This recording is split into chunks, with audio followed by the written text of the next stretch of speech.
Perkenalkan, saya Kamila Rahmi Insani dengan NIM E1E022126 dari kelas 2D.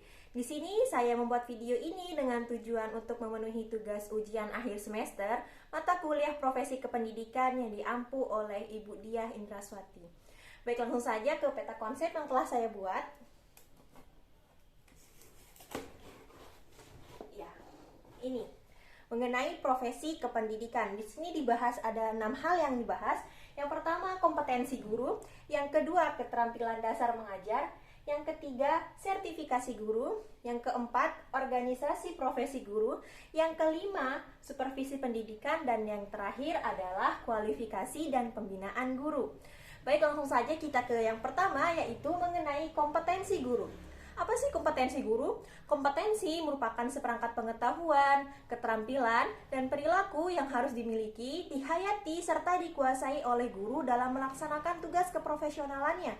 Nah, kompetensi ini ada bermacam-macam. Yang pertama, kompetensi pedagogik. Kompetensi pedagogik ini meliputi pemahaman guru terhadap siswa, perancangan, dan pelaksanaan pembelajaran, serta evaluasi hasil belajar dan juga pengembangan siswa untuk mengaktualisasikan potensi-potensi yang dimiliki oleh siswa.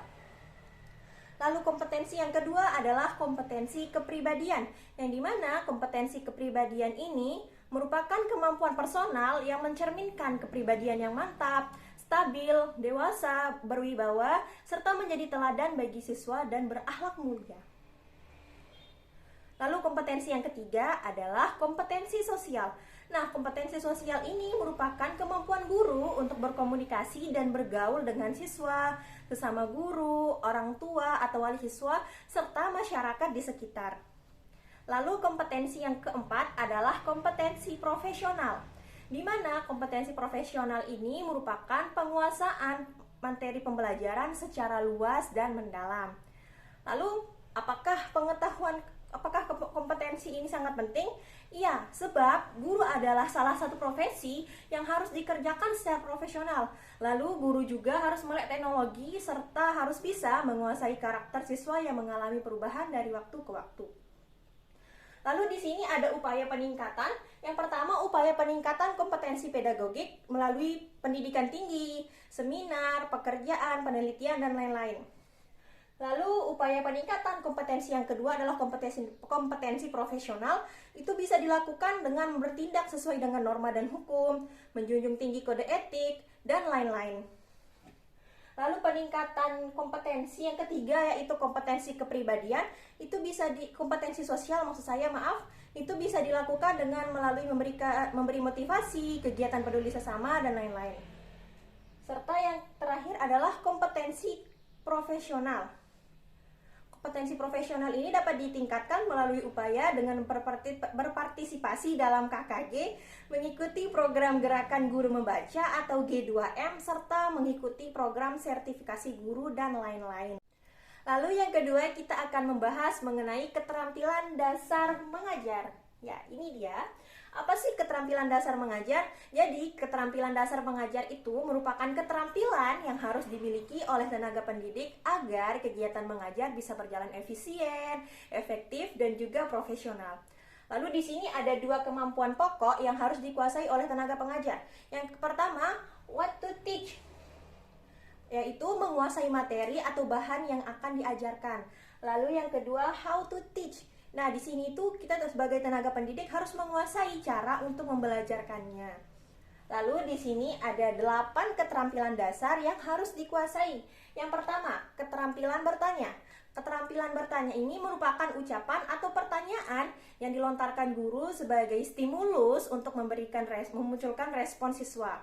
Lalu keterampilan dasar yang kedua adalah keterampilan menjelaskan. Jadi keterampilan menjelaskan ini adalah keterampilan guru dalam menyajikan bahan belajar dengan baik agar mudah dipahami oleh siswa. Lalu yang keterampilan ketiga adalah keterampilan menggunakan variasi. Ya, keterampilan menggunakan variasi ini adalah keterampilan guru dalam memakai berbagai macam kemampuan mengajar untuk memberi rangsangan kepada siswa sehingga suasana belajar menarik dan siswa bergairah serta antusias mengikuti pembelajaran. Lalu yang keempat adalah keterampilan memberikan penguatan. Jadi keterampilan memberikan penguatan ini adalah keterampilan memberi respons positif dengan tujuan mempertahankan dan meningkatkan perilaku tertentu. Lalu ada keterampilan mengajar kelompok kecil atau perorangan. Lalu yang kelima ada keterampilan membuka dan menutup pembelajaran. Yang keenam, keterampilan membimbing diskusi. Terakhir adalah keterampilan mengelola kelas.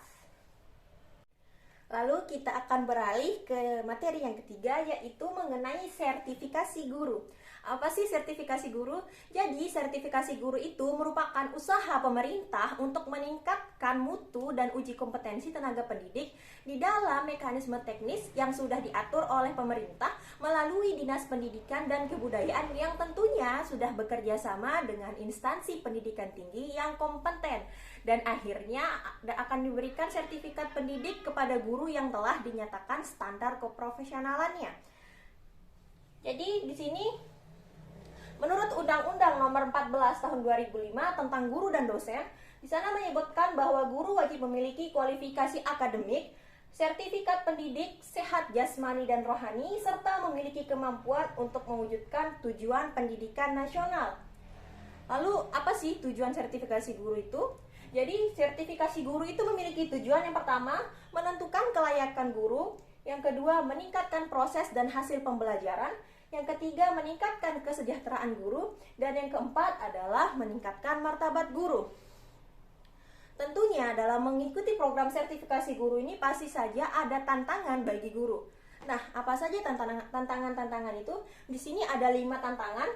Yang pertama, tantangan biaya. Ya, karena proses sertifikasi ini tuh memerlukan biaya yang cukup besar. Lalu yang kedua, waktu. Dan juga sertifikasi guru ini memerlukan waktu yang cukup lama pastinya. Yang ketiga, ada tantangan motivasi. Yang keempat, ada tantangan dukungan. Dan yang kelima adalah tantangan pengembangan profesional. Lalu sekarang kita akan beralih ke materi yang keempat mengenai organisasi profesi guru. Jadi organisasi profesi guru itu menurut Undang-Undang Nomor 14 Tahun 2005 tentang guru dan dosen merupakan perkumpulan yang berbadan hukum yang didirikan dan diurus oleh guru guna mengembangkan profesionalitas guru. Nah, macam-macam organisasi profesi guru yang ada di Indonesia ini beragam ya. Yang pertama itu ada PGRI atau Persatuan Guru Republik Indonesia. Organisasi ini lahir pada tanggal 25 November tahun 1945.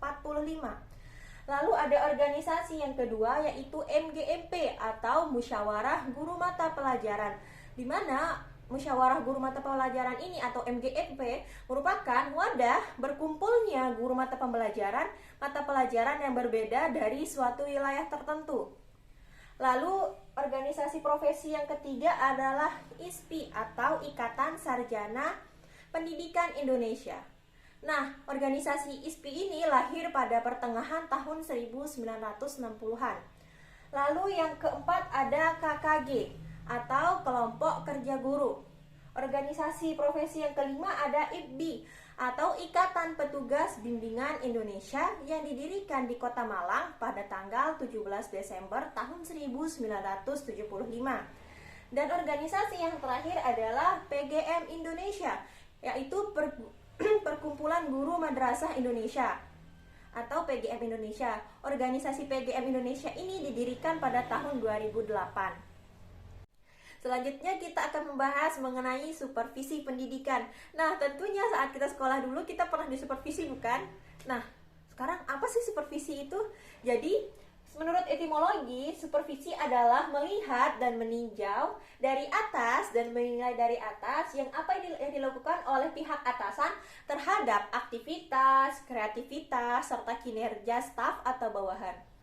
Jadi supervisi itu dapat diartikan sebagai kombinasi atau integrasi progres, prosedur, dan kondisi yang dirancang untuk meningkatkan keefektifan kinerja. Lalu apa saja sih ruang lingkup dari supervisi? Di sini ada 7 ruang lingkup supervisi. Yang pertama bidang kurikulum, yang kedua ada bidang kesiswaan. Nah, bidang kesiswaan ini yang perlu disupervisi di bagian ini antara lain motivasi, permasalahan siswa, pembinaan organisasi di sekolah, dan lain-lain. Lalu yang ketiga ada bidang kepegawaian. Yang keempat ada bidang sarana dan prasarana. Yang kelima ada bidang keuangan. Yang keenam ada bidang hubungan masyarakat. Dan yang ketujuh ada bidang ketatausahaan. Lalu apa saja sih unsur-unsur supervisi? Di sini ada 3 unsur supervisi. Yang pertama unsur personal. Nah, unsur personal ini meliputi kepala sekolah, pegawai tata usaha, guru, dan juga siswa pastinya. Lalu yang ketiga ada unsur material. Nah, unsur material ini tuh meliputi sarana fisik sekolah. Lalu unsur yang ketiga ada unsur operasional. Nah, unsur operasional ini meliputi teknis edukatif, teknis administratif, dan lain-lain. Lalu apa saja sih jenis-jenis supervisi? Nah, di sini ada 3 jenis supervisi. Yang pertama, supervisi umum. Nah, supervisi umum ini adalah supervisi yang kegiatan atau pekerjaannya secara tidak langsung berhubungan dengan usaha perbaikan pengajaran.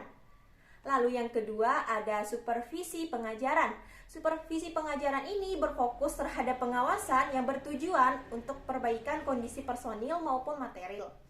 Lalu yang ketiga adalah supervisi klinis. Nah, supervisi klinis ini adalah supervisi yang pelaksanaannya lebih terfokus untuk mencari penyebab atau kelemahan saat proses pembelajaran dan langsung memikirkan serta mengusahakan solusi permasalahan tersebut. Dan yang terakhir kita akan membahas mengenai kualifikasi dan pembinaan guru. Apa sih kualifikasi itu? Kualifikasi menurut KBBI adalah pendidikan khusus untuk memperoleh suatu keahlian yang diperlukan untuk mencapai suatu jabatan. Jadi kualifikasi akademik adalah keahlian atau kecakapan khusus dalam bidang pendidikan, baik sebagai pengajar, administrasi pendidikan, dan seterusnya yang diperoleh dari proses pendidikan. Nah, tentunya di Indonesia ada standar kualifikasi. Apa saja sih standar kualifikasi akademik guru profesional di Indonesia?